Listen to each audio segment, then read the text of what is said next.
Let's talk about Celtic, Tom. Like, do you admire Neil Lennon and his honesty, or is a manager saying that he could have understood if he was sacked already a bad sign for a manager? The one thing, Neil Lennon is honest. He's brutally honest at times, maybe too honest for some of his players. Neil Lennon has been saying a lot because there are a lot of press conferences here. And some of the things that he's been saying have been words of a fairly desperate man. When they lost 4-1 to Sparta Prague last week, he said, well, you know, we were excellent for 35 minutes. You know, that didn't sound good. He said, I'm scratching my head to figure out what's going on. That didn't sound good. He said, oh, the players are missing the atmosphere, empty stadiums, they're missing the atmosphere. Wasn't great either. But these are the things, when you're on the kind of run that he's on, when you're taking the kind of stick that he's taking, and when you're having to speak so often, you're going to talk yourself into trouble. And he's done that, and some of the fans are going crazy, as we saw on Sunday night outside Celtic Park. You know, those scenes, you know, fans trying to get to the team bus, throwing missiles, shouting abuse at Neil Lennon and his players, they took place not very far at all from where 9 years ago Celtic fans held a vigil, candlelit vigil for Neil Lennon after he got bomb in the post and bullets in the post and all sorts of vile threats and, you know, sinister stuff. So I think the whole Neil Lennon story in its totality is incredibly dramatic. That is the thing. Like, are you somebody who was also would have been of a very understanding mind had the board acted on Sunday after the defeat and actually got rid of him, or are you not surprised at all that they're sticking with him because you feel that there is a turn possibly coming sometime soon? No, I wouldn't have been surprised if they got rid of him. I mean, I would have been one of the people who said Celtic will get this together. This is a bad run they're on, but I've seen them on bad runs before and they've dug themselves out of it and they've gone on a 10, 12 match winning run. But this one is a deeper crisis than any one that he's ever faced before. Not that he's faced too many crises because he's won loads of trophies and Celtic have been dominant for 9 years. But there's something about this one that's more serious. Now, that said, everyone said on after the Ross County defeat on Sunday, oh, he's gone. He can't survive this. Yeah, in theory, yes. But nobody knows what's going on inside the head of Dermot Desmond. And ultimately, he's the one who makes the decision. Dermot Desmond has given one interview, kind of one football interview in I don't know how many years. And in that interview, which was in October in The Athletic, he was very, very supportive of Neil Lennon. I mean, extremely supportive of Neil Lennon. Now, it predated the current situation, but he's a big Neil Lennon fan. So on one side, if you think, you look at the results, that demands a manager should be sacked. But on the other, we have to factor in Dermot Desmond and Peter Lawwell, the chief executives, a huge loyalty to Neil Lennon. And that's won the day so far. But, you know, the reprieve, the time is not limitless on this. If you keep losing, I think they'll lose tonight against AC Milan. If they lose against St Johnstone or even draw against St Johnstone on Sunday in the league, we'll see more really, really ugly scenes outside Celtic Park, and we might see the end of Neil Lennon. And those ugly scenes that you mentioned, is there a sense within the Celtic supporting community that this is an outlier? Because it seems like there's a hell of a lot of people there on Sunday. Of course, the behaviour trying to storm the grounds is obviously a minority, but the general mood of people gathering, voicing their anti-Lennon kind of opinion at this point, it does seem that it's going to reach a critical mass, or has already got to that point. Yeah, that kind of ugliness, that kind of violence, I think that's an outlier that it got to that stage. I think it was, I don't know, hundreds outside the ground. There's quite a few of them. If you look at the videos, quite a few of them are laughing and joking and recording everything on their phones. Now, how many of those are really concerned Celtic fans and how many of them are just morons who are looking to cause trouble? I'd say it's a bit of both. But I don't know how many Celtic podcasts there are. There must be like 500 Celtic podcasts. It's a ridiculous number. It's mad. And I think the one thing that unites nearly all the Celtic fans, nearly all the Celtic fans that I speak to, the one thing that they have in common is they want Neil Lennon to go. Now, there's various forms of expression of that. Some say he's a club legend, we love him to bits. but reluctantly, he has to go. And others, a minority, are saying it in more agricultural language than that. But I think it's pretty unanimous now that they can't see a way back with Neil Lennon. You could say then, if you're starting a Celtic podcast, your gap into the market is to actually support Neil Lennon, to actually have a point of difference from everybody. You talk about the honesty there that Neil Lennon brings to the table. Is that eventually just going to end to him walking away from the job if he feels that maybe the board won't actually make the decision, and he is a deeply honest man, as you say, that he might actually just walk himself? Well, he did the first time. He got frustrated in his first incarnation as Celtic manager, frustrated with the board that they weren't backing him in the transfer market. And there's a shelf life as well, I think, for Celtic managers under that kind of intensity. So he just kind of, he left.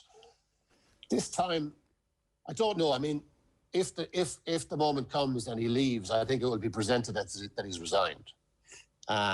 It nearly always is at Celtic. They have this thing that, they don't sack managers. Actually, they do sack managers. I mean, it's just nonsense. I can't see him, I would say I can't see him resigning, actually resigning rather than being resigned. But because I think Neil Lennon is the type of guy who absolutely believes that he can get this right. And he's a bit of a warrior, has been his whole career. And he's the type to be carried out in his shield. That would be my suspicion that he, if and when the end comes, that Peter Lawwell and Dermot Desmond will say, look, Neil, it's over, and it'll be presented that he has resigned. I wouldn't entirely discount the notion that he'll turn it around, but the likelihood of that is becoming less and less. I mean, you look at the defence, they're conceding 2 goals a game. The crisis of confidence in the side is huge. Their big players are not performing. Their captain, Scott Brown, doesn't deserve his place in the team, and there's all drama around that in itself. So he's an awful lot of things to fix, and he doesn't have a whole lot of time. What actually happened? How did a 9-in-a-row team suddenly become a team that is incapable of playing to the standards that they've set for themselves over the previous 9 seasons? It's a great question, and there's not just one answer. I think they come into Celtic fans have been singing "Here We Go 10 in a row" for about 4 or 5 years. They've taken great joy in mocking Rangers, who have been, in despair for a long time, and now are back. So I think an awful lot of the Celtic fans psychologically had achieved the 10 in a row in their own heads. It was just a matter of ticking a box, ticking through the titles, 6, 7, 8, 9, 10. I think maybe some of the Celtic players maybe thought that too. Certainly there was a complacency at the start of the season. They didn't have that edge. They didn't have the confidence. Then the defence started leaking goals. And that became a huge issue, and is still a huge issue. The amount of goals, and ridiculously bad goals, the Celtic are giving away is extraordinary. That panic has set off problems elsewhere in the middle of the park. They're not doing it. Edouard, their main goal scorer, best player of last season, looks like he wants to leave. A few other players look like they want to leave. Scott Brown is not doing it in the middle of the park. The goalkeeper situation is terrible. The signings have been really bad. Shane Duffy, on the face of it, what Celtic needed was a big, belligerent, no-nonsense centre-half, a bit of a roughhouse. They thought they'd got that in Shane Duffy. He's been embarrassingly exposed. He's been awful. So the signings have been bad as well. It's a load of different things. You look at a guy like Christopher Ajer, centre-half, really fancies himself, was linked with AC Milan earlier in the season. I think Christopher Ajer thinks he's an AC Milan player. He looks like a Ragball Rovers player at the moment. I think he's a guy who's got great notions about himself. So it could be 10 or 12 different things, and it amounts to, and Neil Lennon's coaching as well, maybe that's not as good, as sharp as it used to be. 10 or 12 different things that have amounted to this, and this ain't good. If there is a ceremonial shield-carrying moment and he leaves, who is waiting in the wings, or what would the succession plan look like? Well, that's part of the issue. That doesn't look like a succession plan. I mean, there wasn't a succession plan to Brendan Rodgers. Everybody knew, and we're going in and out of his press conferences a lot, and Brendan Rodgers was swearing undying loyalty to Celtic, would walk across broken glass to be manager of Celtic, all that usual rubbish, right? But the first opportunity he got to go to a decent job, he was up and left, and his undying loyalty, hey, guess what? It didn't turn out to be that undying. And they didn't have a succession plan. They knew that was coming, but they didn't have a succession plan. So the emergency option was Neil Lennon, who jumped into the position. They don't have anybody. They still don't have a succession plan. There is, I think, part of the reason why it's partly loyalty to Neil Lennon from Desmond and from Peter Lawwell, the chief executive, but it's also, I think, they can't find anyone else. I mean, if they bring somebody in, and there's an obsession about this 10 in a row. I mean, this is suffocating the club, suffocating the support. They have to get the 10 in a row. If they bring somebody in a short-term measure, Gordon Strachan has been mentioned. Fans don't want him. Eddie Howe has been mentioned. Why would Eddie Howe parachute himself into this situation? Any guy who comes up now, if Neil Lennon is sacked, any guy who comes in now, it's 10 in a row or it's abuse from the fans. Not too many decent managers are going to sign up for that. So they're kind of in a bit of a logjam. They're betting everything. They're going all in on Neil Lennon turning this around because they don't have another plan. How is this going to damage Neil Lennon's legacy as a beloved figure of Celtic FC? I don't think it will. Do you know, if he's sacked or if he resigns at the weekend, all of the vitriol and all of the hate that we're seeing from pockets of the fans, that will likely disappear. And this is the kind of essential hypocrisy of it now. And they'll say, they'll eulogize him. Say, oh, what a great servant he was, but, we have to move on. This is what happens. The revisionism is huge. I mean, we're seeing a little bit of revisionism now for Brendan Rodgers, a guy they adored, worshipped. He worshipped at the altar of St. Brendan.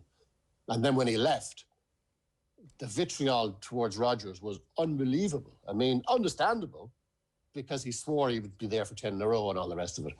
But you can see that a bit, that's turning now, because they're saying, why can't Neil Lennon be more like Brendan Rodgers? So football fans in this situation, they twist their thinking any which way that suits them. That's why they're called fickle. Yeah, look, we're out of time. You've been great with yours, but last question: do you think they will turn it around? Like, at this stage, you've got to make Rangers massive odds-on favourites to win this thing.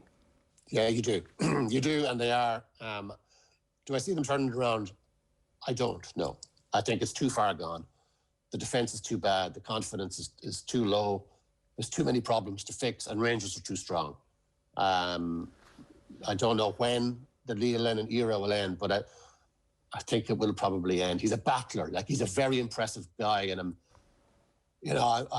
kind of rooting for him, because I think he's put up with so much in Glasgow, so much sectarian hatred over the years. You're rooting for him, but I can't see it. Yeah, Tom, great stuff. Thanks a million. Always great to chat to you. Cheers. Cheers, lads.